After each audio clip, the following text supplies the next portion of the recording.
बिस्मिल्लाहिर्रहमानिर्रहीम। हज़रत अब्दुल्ला बिन उमर रज़ी अल्लाह ताला अन्हो ने फ़रमाया कि हम लोग रसूलुल्लाह सल्लल्लाहु अलैहि वसल्लम के साथ एक सफ़र में थे। एक अराबी आपके पास आया, आपने उसको इस्लाम की दावत दी।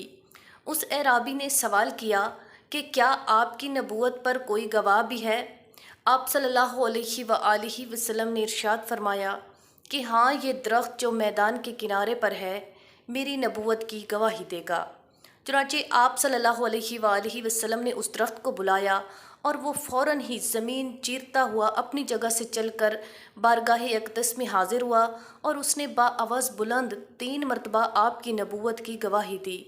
फिर आप सल्लल्लाहु अलैहि वसल्लम ने उसको इरशाद फरमाया तो वह दरख्त ज़मीन में चलता हुआ अपनी जगह पर चला गया।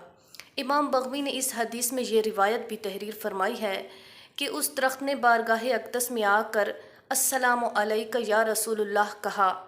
अराबी ये मौज़ा देखते ही मुसलमान हो गया और जोश अक़ीदत में अर्ज़ किया कि या रसूलुल्लाह सल्लल्लाहु अलैहि वसल्लम, मुझे इजाज़त दीजिए कि मैं आपको सजदा करूं। आप सल्लल्लाहु अलैहि वसल्लम ने इरशाद फरमाया कि अगर खुदा के सिवा किसी दूसरे को सजदा करने का हुक्म देता तो मैं औरतों को हुक्म देता कि वो अपने शोहरों को सजदा करें। ये फरमाकर आपने उसको सजदा करने की इजाज़त नहीं दी। फिर उसने अर्ज़ किया कि या रसूलुल्लाह सल्लल्लाहु अलैहि वसल्लम, अगर आप इजाज़त दें तो मैं आपके दस्ते मुबारक को बोसा दूँ। आप सल्लल्लाहु अलैहि वसल्लम ने उसको इसकी इजाज़त दे दी। चुनांचे उसने आपके मुक़द्दस हाथ को वालिहाना अक़ीदत के साथ चूम लिया। इसी तरह हज़रत जाबिर रज़ी अल्लाह ताला अन्हो कहते हैं कि सफ़र में एक मंजिल पर हज़ूर अक़दस सल्लल्लाहु अलैहि वसल्लम इस्तंजा फरमाने के लिए मैदान में तशरीफ़ ले गए, मगर कहीं कोई आड़ की जगह नज़र नहीं आई। हाँ, अलबत्ता उस मैदान में 2 दरख्त नज़र आए जो एक दूसरे से काफ़ी दूरी पर थे। आप सल्लल्लाहु अलैहि वसल्लम ने एक दरख्त की शाख को पकड़कर चलने का हुक्म दिया तो वो दरख्त इस तरह आपके साथ साथ चलने लगा जिस तरह महार वाला ऊँट महार पकड़ने वाले के साथ चलने लगता है। फिर आप सल्लल्लाहु अलैहि वसल्लम ने दूसरे दरख्त की टहनी थाम कर उसको भी चलने का इशारा फरमाया तो वो भी चल पड़ा और दोनों दरख्त एक दूसरे से मिल गए और आपने उसकी आड़ में अपनी हाजत रफ़ा फरमाई। उसके बाद आप सल्लल्लाहु अलैहि वसल्लम ने हुक्म दिया तो वो दोनों दरख्त ज़मीन चीरते हुए चल पड़े और अपनी अपनी जगह पर पहुंचकर जा खड़े हुए। इमाम तिरमिज़ी रहमतुल्लाह लिखते हैं कि हज़रत जाबिर बिन समरा रज़ी अल्लाह ताला अन्हु से रिवायत है कि हज़ूर नबी अकरम सल्लल्लाहु अलैहि वसल्लम ने फरमाया, मक्का मुकरमा में एक पत्थर है जो मुझे 22 की रातों में सलाम किया करता था, मैं उसे अब भी पहचानता हूँ। नाज़रीन, हज़रत अली रज़ी अल्लाह ताला अन्हु बयान करते हैं, हम मक्का में हज़ूर अकरम सल्लल्लाहु अलैहि वसल्लम के हमरा थे। आप मक्का के गिरदो नवाह में गए तो रास्ते में जो पत्थर और दरख्त आप सल्लल्लाहु अलैहि वसल्लम के सामने आता तो वह कहता, अस्सलामु अलैका या रसूलुल्लाह, या रसूलुल्लाह आप पर सलाम हो। उर्दन के शुमाली सहरा में एक दरख्त ऐसा भी है जो गुज़श्ता 1400 साल से आज भी हरा भरा है और उसके बारे में बताया जाता है कि इस दरख्त के नीचे नबी करीम सल्लल्लाहु अलैहि वसल्लम ने आराम फरमाया था। इस दरख्त के इर्द गिर्द सैकड़ों किलोमीटर तक कोई और दरख्त या पौधा नहीं पाया जाता और ये दरख्त तन्हा सहरा में खड़ा है, जो इस बात का सबूत है कि अल्लाह ने इस दरख्त को आज भी कायम रखा है। इस दरख्त को जो एजाज़ हासिल है वो किसी और दरख्त को नहीं, जिसकी वजह से इसे सहाबी दरख्त भी कहा जाता है। और ये अल्लाह की कुदरत है कि ये दरख्त सदियाँ गुजर जाने के बाद भी सही सलामत है। रिवायत है कि इस दरख्त के नीचे कोई नहीं जा सकता था और जो भी इसके नीचे जाने की कोशिश करता वो खौफज़दा होकर भाग जाता। ईसाई इस बात पर यकीन रखते हैं कि इस दरख्त के नीचे सिर्फ नबी आखिरुज़्ज़मा सल्लल्लाहु अलैहि वसल्लम ठहरेंगे। इस दरख्त के करीब ही एक गिरजा घर था जहाँ एक खानकाह में बहीरा नामी अंजील का बहुत बड़ा आलिम मुकीम था। ये उस इलाके में बड़ी कदर मंजिलत से देखा जाता था।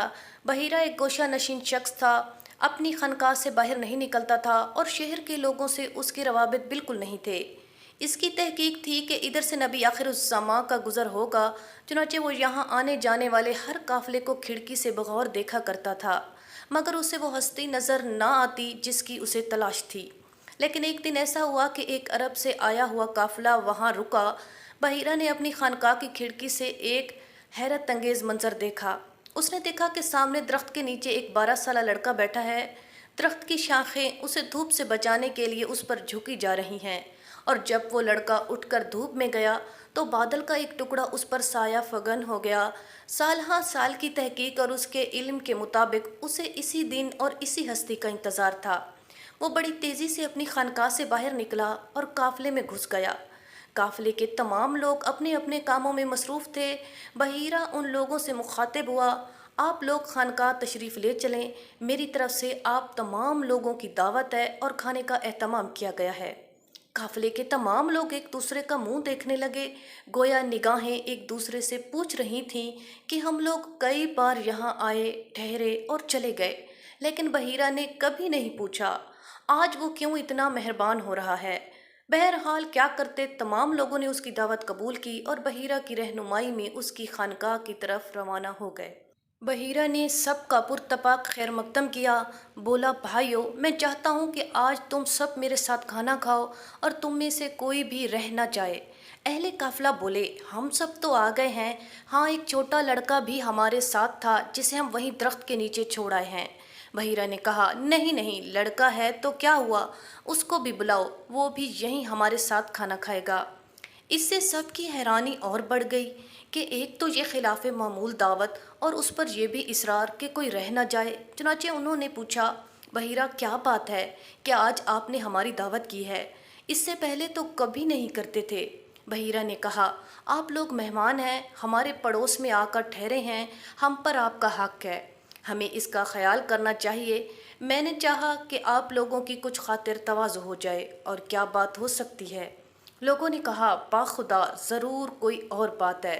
چنانچہ بحیرہ نے ایک شخص کو حضرت ابو طالب کے ڈیرے پر بھیجا، جو وہاں جا کر محمد صلی اللہ علیہ وآلہ وسلم کو ساتھ لے کر آیا۔ بحیرہ اور تمام مہمان بیٹھے آپ کا انتظار کر رہے تھے۔ بحیرہ کی نظریں محمد صلی اللہ علیہ وآلہ وسلم پر پڑیں تو جم کر رہ گئیں، اور وہ ٹکٹکی لگائے آپ کو دیکھتا ہی رہ گیا۔ سب نے کھانا کھایا اور ادھر ادھر پھیل گئے، کوئی چہل قدمی کر رہا تھا تو کوئی گھوم گھوم کر بحیرہ کا گرجا گھر دیکھ رہا تھا۔